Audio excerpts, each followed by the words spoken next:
বিষ্টুকে ভয় দেখিয়ে সোহাগের সত্যি সামনে আনে সূর্য।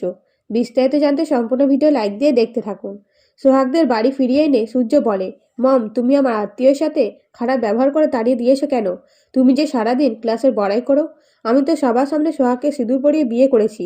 এখন যদি সোহাগের বাবাদের হোটেলে খেতে দেখে কেউ অনলাইনে ভাইরাল করে দেয়, তখন তো সকলে বলবে মৌরাক্ষীর বিয়ায় পথের ধারে হোটেলে বসে খাবার খাচ্ছে। তখন তোমার সম্মান কোথায় থাকবে?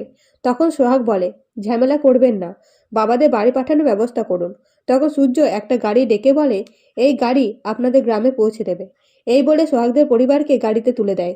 এদিকে মৌরাক্ষী রুমের আয়নার সামনে বসে যখন সূর্যর বলা কথা মনে করে কাঁদতে থাকে, তখন সূর্য নেশা করে সোহাগকে বলে, আমি থাকতে তোমার কেউ কিছু করতে পারবে না। এই কথা শুনে মৌরাক্ষী জ্বললে সূর্য বলে, মম, জ্বললে আমার খুব ভালো লাগে। তখন সোহাগ বলে, কেন বলুন তো? গিন্নিমা তো আপনার নিজের মা। তাহলে? তখন সূর্য বলে, আমি খুব খারাপ ছেলে, এক কথায় আমি কুসন্তান।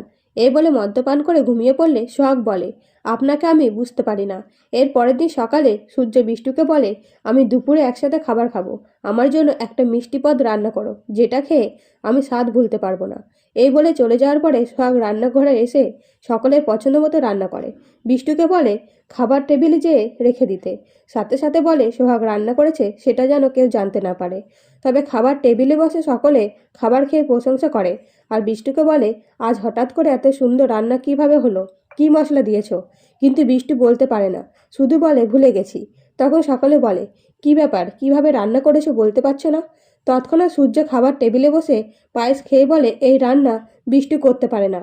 এই বলে বিষ্টুর গলায় চাকু লাগিয়ে বলে, সত্যি করে বলো, এই রান্না কে করেছে? তখন বিষ্টু ভয়ে বলে দেয়, সোহাগ রান্না করেছে।